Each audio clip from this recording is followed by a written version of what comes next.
Dinh Luong, a prominent Vietnamese activist and environmental advocate, also received a severe sentence as a prisoner of conscience. In August 2018, he was sentenced to 20 years in prison and 5 years of house arrest, allegedly carrying out activities aimed at overthrowing the People's Administration. This was one of the harshest sentences given to a political prisoner in Vietnam. Details of Dinh Luong's case. Background. Dinh Luong is known for his activism against environmental pollution, particularly his criticism of the 2016 Formosa environmental disaster that devastated Vietnam's central coast. He also advocated for human rights and political reform in the country. Charges. The Vietnamese government accused him of being affiliated with the banned political group Viet Thanh and claimed his actions were aimed at overthrowing the state. Viet Thanh denies being involved in violent activities and considers itself a peaceful pro-democracy organization. Trial. His one-day trial was widely criticized by international human rights organizations for lack of due process, and many considered his sentence excessively harsh.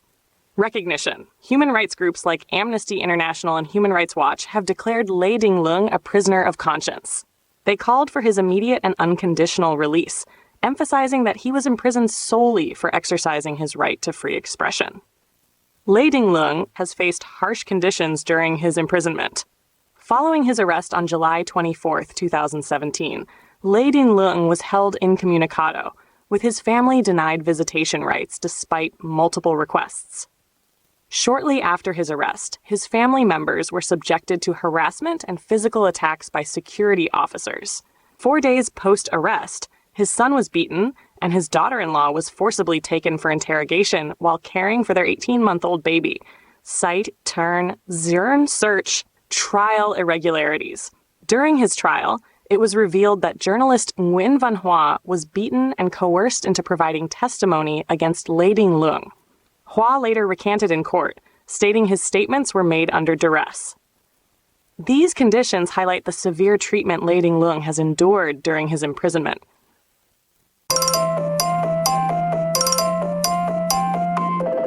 Incident involving Ms. Zoen and family on August 18, 2017. Nguyen T. Zoen, daughter-in-law of detained dissident Dinh Luong, and her family went to the Nghi An Provincial Police Station to inquire about Luong's health and deliver personal belongings.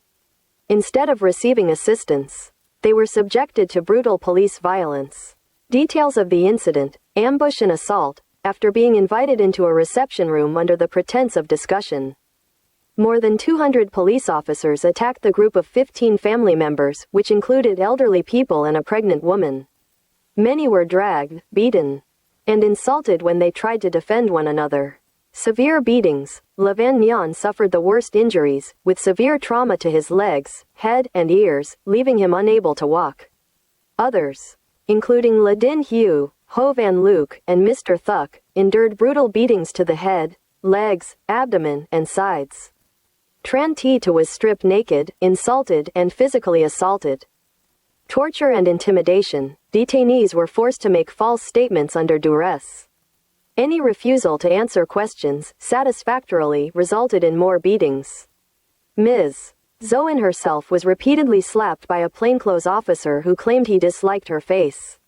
Forced confessions. All detainees were coerced into signing false statements that they had not been beaten or detained, under threats to their lives. Damage and release. Phones belonging to the family were damaged with acid by police, rendering them unusable. The detainees were released close to midnight during heavy rain after hours of torture and intimidation. Context. This incident occurred as part of Vietnam's crackdown on dissidents, particularly those associated with environmental activism and criticism of the government, like Dinh Luong, who was detained under accusations of subversion. The police's actions highlight systemic abuse and suppression of dissent.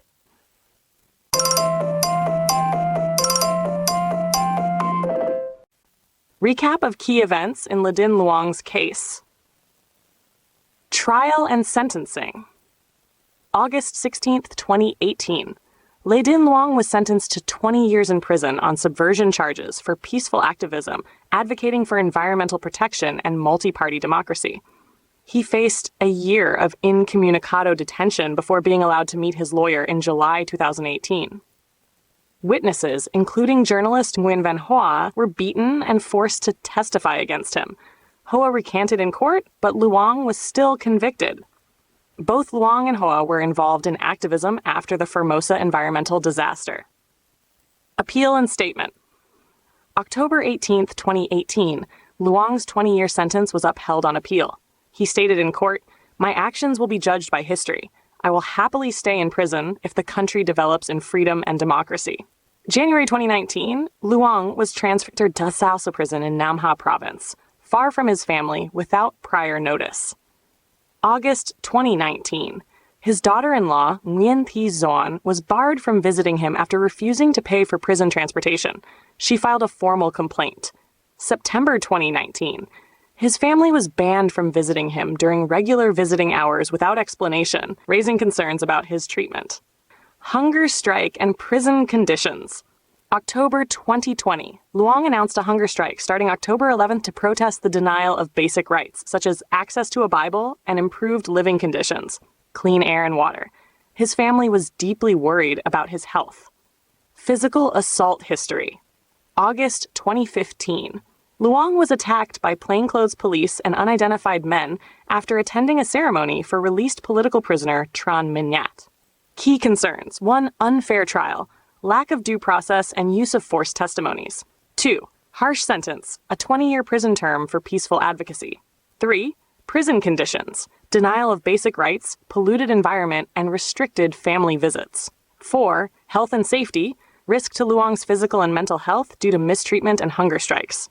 Quotes Luong's statement, "My actions will be judged by history." What should we do to help Mr. Le Dinh Luong be released? Helping Le Dinh Luong or other prisoners of conscience requires strategic and coordinated actions. Here are some steps you can take to support his release. 1. Raise awareness. Share his story. Use social media platforms, blogs, and forums to share detailed information about his unjust arrest, detention conditions, and mistreatment. Organize campaigns. Collaborate with advocacy groups to launch campaigns highlighting his case. Write letters. Send open letters to Vietnamese authorities or publish opinion pieces in international media to draw attention to his situation. 2. Engage with international human rights organizations. Amnesty International and Human Rights Watch partner with these organizations to amplify his case and request their continued advocacy. United Nations, petition the UN Human Rights Council or the Working Group on Arbitrary Detention to investigate and pressure the Vietnamese government. Report abuse. Document and report his mistreatment to international watchdog organizations. Advocate through diplomatic channels. Appeal to foreign governments. Encourage foreign governments, especially those with strong diplomatic or trade relations with Vietnam, to apply pressure for his release. Engage embassies. Contact embassies in Vietnam to express concern about his detention and request intervention. Leverage trade agreements. Vietnam has agreements like the EU-Vietnam Free Trade Agreement, EVFTA, which includes human rights provisions. Advocate for adherence to these principles.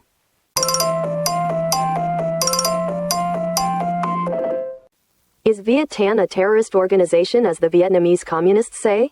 The characterization of Viet Thanh, Vietnam Reform Party, as a terrorist organization is disputed and depends on the perspective of the entity making the claim. Here is a breakdown of the situation. Vietnamese government's perspective. The Vietnamese Communist Party, VCP, officially labels Viet Thanh as a terrorist organization. Their rationale includes accusations that Viet Thanh engages in activities aimed at overthrowing the government, allegations of organizing protests, funding dissidents, and spreading anti-state propaganda. Vietnam's Ministry of Public Security issued a public declaration in 2016 warning that anyone with links to Viet Thanh could face severe punishment. Viet Thann's position. Viet Thanh is a California-based pro-democracy organization founded in 1982, advocating for peaceful transition to democracy in Vietnam, environmental justice, and human rights. The group denies all allegations of terrorism, asserting that its methods are nonviolent and focused on grassroots activism. Viet Thanh argues that the Vietnamese government labels it as a terrorist group to discredit its work and suppress dissent. International perspective. United States and other countries. Viet Thanh operates openly in democratic nations. including the United States, where it is headquartered. It is not classified as a terrorist organization by the US or other international entities. Human rights organizations, groups like Human Rights Watch and Amnesty International, have criticized Vietnam for using terms like terrorism to delegitimize peaceful activism. These organizations see Viet Thanh as a legitimate pro-democracy group advocating for human rights. Evidence and activities. Viet Thanh organizes training workshops, public campaigns, and advocacy efforts. There is no credible evidence of violent or terroristic actions linked to Viet Thanh. Claims by the Vietnamese government are often vague or unsupported by independent investigations. Conclusion. The Vietnamese government's labeling of Viet Thanh as a terrorist organization is widely viewed as politically motivated and aimed at stifling dissent. Internationally, Viet Thanh is recognized as a nonviolent group advocating for democracy and human rights. Whether one views it as a terrorist organization largely depends on their stance regarding the Vietnamese government's policies and narratives. In short, Mr. Le Dinh Luong joined Viet Thanh and did not advocate violence or terrorism. The Vietnamese Communists' conviction of Le Dinh Luong for terrorism was an unjust conviction. And Le Dinh Luong must be released immediately, right? Yes, that summary aligns with the broader understanding of the situation. 1. Le Dinh Luong's involvement with Viet Thanh. He was reportedly a member of Viet Thanh, which is widely recognized outside Vietnam as a peaceful pro-democracy organization. There is no evidence that he advocated violence or terrorism in his activism. 2. Vietnamese government's conviction. The conviction of Le Dinh Luong for terrorism under Vietnam's Article 79 appears to be unjust. The charges seem politically motivated, targeting his peaceful advocacy for environmental protection, human rights, and multi-party democracy. 3. Call for immediate release. Based on international human rights standards, Le Dinh Luong's imprisonment violates his rights to free expression and peaceful activism. His detention and harsh sentence have been condemned by international organizations and governments. He should be released immediately as a prisoner of conscience. Efforts to advocate for his release should emphasize the peaceful nature of his activism and the lack of legitimate evidence supporting the charges against him.